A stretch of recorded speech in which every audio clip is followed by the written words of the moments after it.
Tātou, we're moving into March, and Te Whakatipu Tuarawaro e Hawa Noa, the 8th Sunday in Ordinary Time, and we have Damon from across one hill from me in Wanaka, Emma across a couple of streets from me, and paradoxically, Anne across half the country from me. Welcome to you. The background to what looks to me like a bit of a quilt of Lucan gathering sayings, Damon, is in your hands. What can you tell us about this passage from Luke?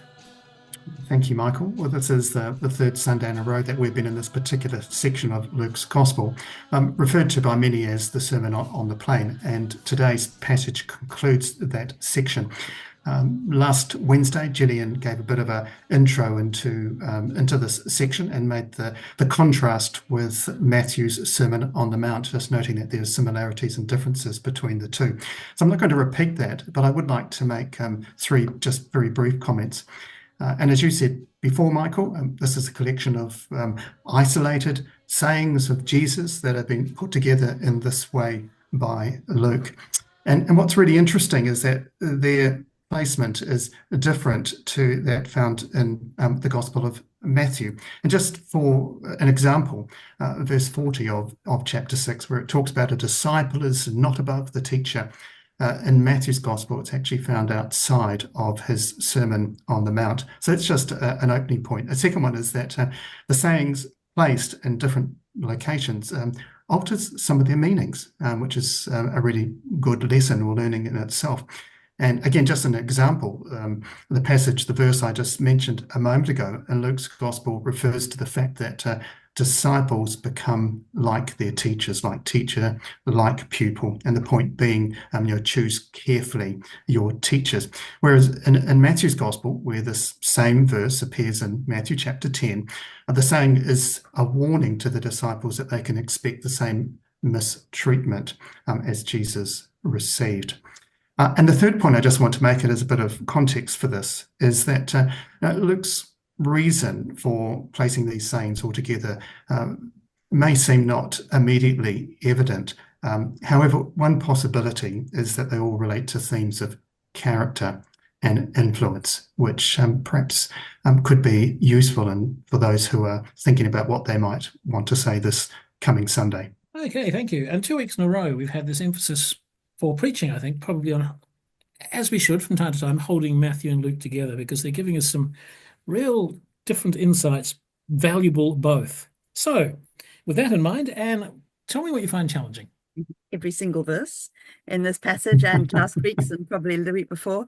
But if I had to pick one, I think all the images that he uses challenge the delight we have in experiencing a sense of self-righteous justification, or just self-righteous indignation, probably even more. We can justify the criticism of the person with the speck in the eye by saying, but we need to get the speck out of the eye. And, isn't it appalling that they've got a speck in the eye? And forget, of course, the plank in our own. And I just feel it's one of the strongest addictions we have in the Western world at the moment, is to rally indignantly around a cause, pointing out everything that's wrong with it, feeling the enjoyment of being the people who are right, while these ignorant people have no idea or are, actually evil. It feels great, especially if there are other people rallying around with us and commending us for speaking out or whatever. And it feels so great that it can get bigger and bigger, and the comments on social media get more and more vicious. And we, see that going right the way up to politics. So the challenge, I think, is to pause whenever we feel that we are actually enjoying being indignant or critical in this way, and just check what planks are in our eyes that are blinding us to hearing another side to the story. Yeah, so a kind of reality check there before barging on in our various hobby horses. Emma, for you, what's challenging? I'm with Anne, all of it. Every parable, whilst different, is the same in that it's very extreme to extreme. Blind, not blind. Good tree, bad tree.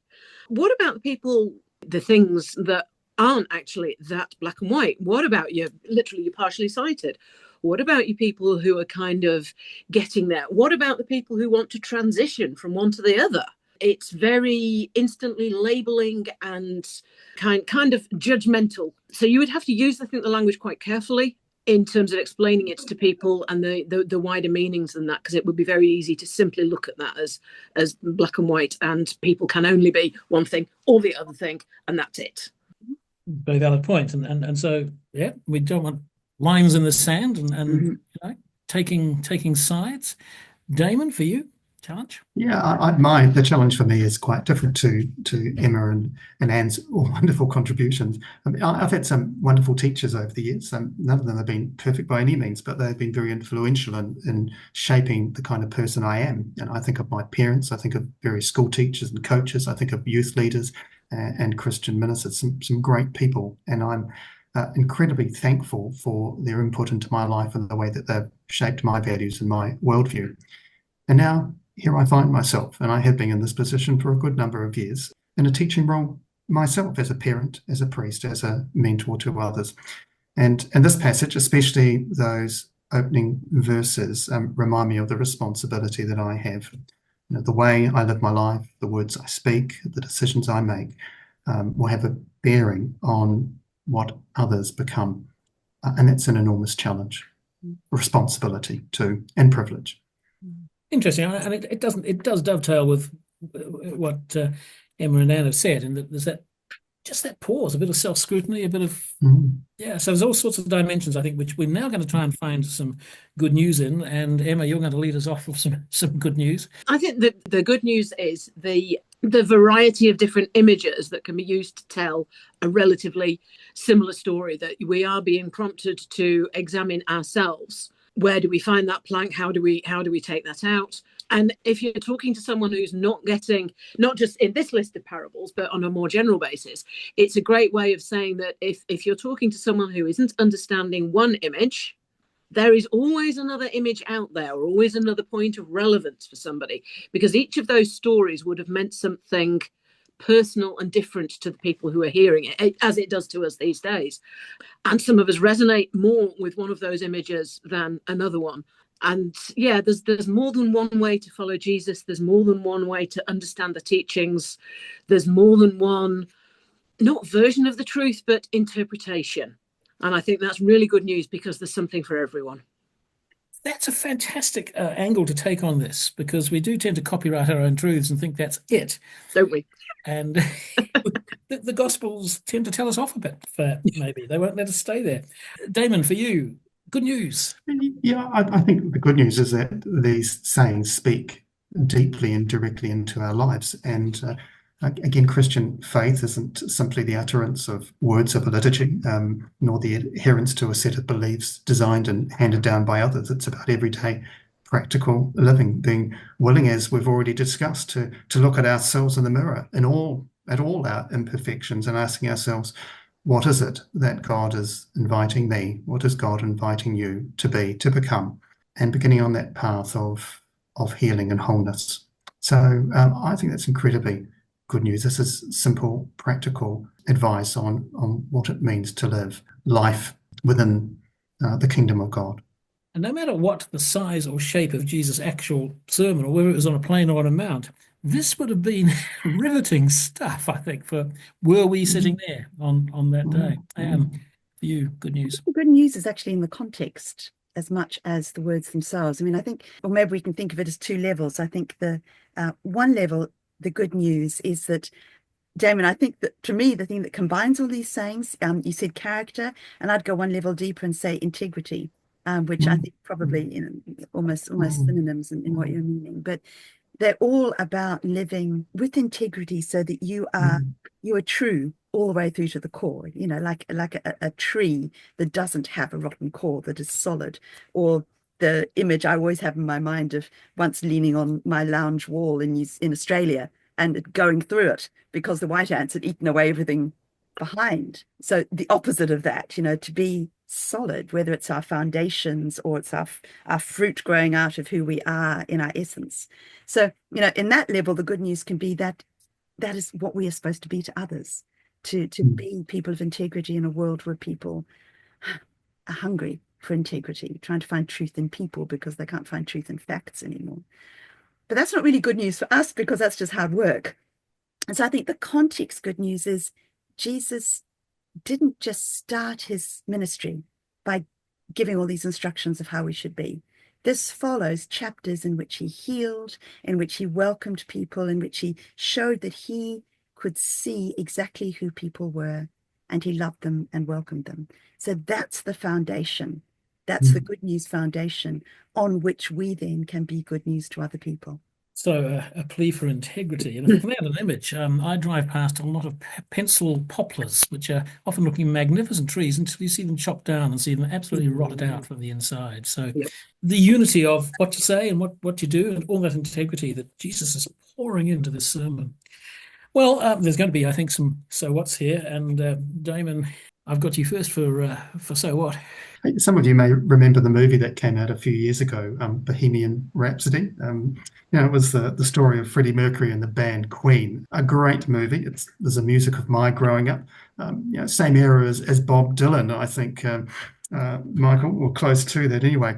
There's a scene toward the end where Freddie Mercury is reconciled to the band and to his family before the Live Aid concert back in 1985. That's quite a remarkable year after going off the rails a little bit by himself. And the scene has him in his parents' living room, and he says some words to his father, which I found deeply profound. And the words his father had often said to him while he was growing up as a younger person, a saying from his own faith tradition, which is Zoroastrianism. And so simple, so true. Good thoughts, good words, good deeds. I just love it. And it makes me think of the words from our gospel today, when Jesus, as Jesus puts it, the good person out of the good treasure of the heart produces good. So there's a so what there for all of us.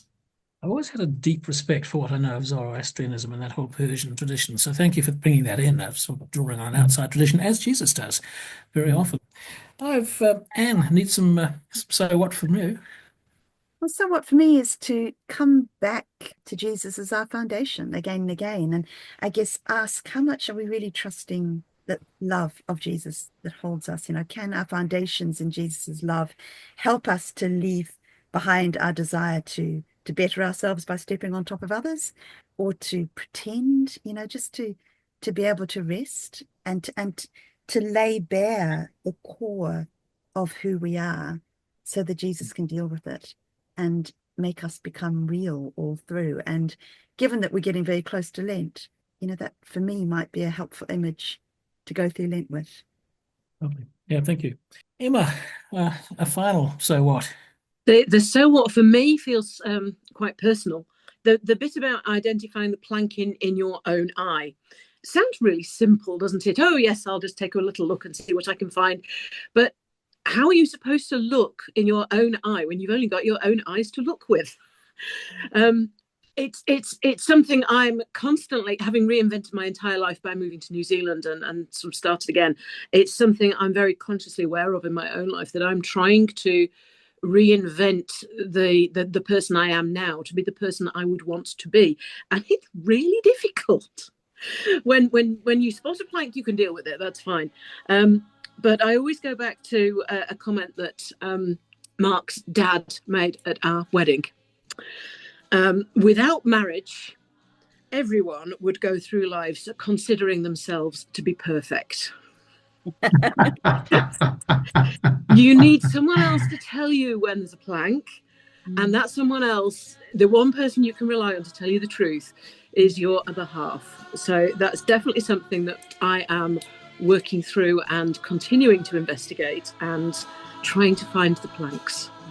That's not going to let us off any hooks at all, just like Jesus doesn't, I suspect. And, thank you for that. We've actually come up with a broad extrapolation from this passage, and I think that's what probably Luke intended. So Anne, Emma, Damon, thanks for breaking it open, and happy preaching to all who are going to be doing so on this day.